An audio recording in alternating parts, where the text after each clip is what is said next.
जय मैथिली, जय माँ जानकी। प्रयागराज में कुम्भ लागल अछि और सब केओ जाकऽ कुम्भ स्नान करि रहल छथि।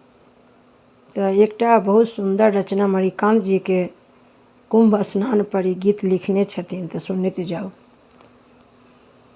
चलू चलू डूब देबै गंगा ओ जमुना, चलू चलू डूब देबै गंगा ओ जमुना, आशीर्वाद पाएब सरस्वती अंगना। चलू चलू डूब देबै गंगा ओ जमुना। प्रयागराज में कुम्भक छै अजगुत जे मेला लागल, रंग बिरंगक साधु संत ओ बाबा के आभा जागल। प्रयागराज में कुम्भक छै अजगुत जे मेला लागल, रंग बिरंगक साधु संत ओ बाबा के आभा जागल। दर्शन देता ऋषि मुनि निर्खब भरि नयना, दर्शन देता ऋषि मुनि निर्खब भरि नयना।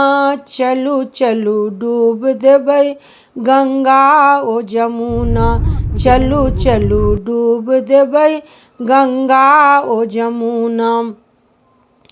देश विदेशक नर नारी सा धराधाम भेटत पाटल, भिन्न बोल आ भिन्न भिन्न भाषा सँ सेक्टर बाँटल।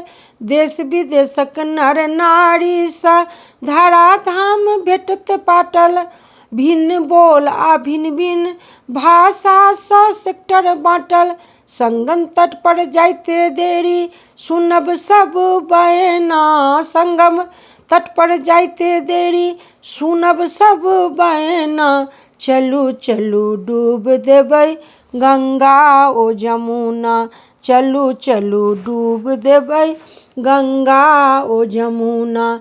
12 बरिसक ई अवसर थिक, वेद पुराण सगर लिखल, पूर्वा पंगत सँ देखल अछि आ हुनकै सब सँ सीखल। 12 बरसक ई अवसर थिक, वेद पुराण सगर लिखल, पूर्वा पंगति सँ देखल अछि हुनकै सब सँ सीखल।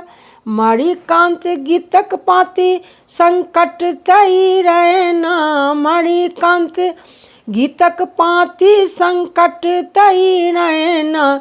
चलू चलू डूब देबै गंगा ओ जमुना, चलू चलू डूब देबै गंगा ओ जमुना। चलू चलू डूब देबै गंगा ओ जमुना, चलू चलू डूब देबै गंगा ओ जमुना। आशीर्वाद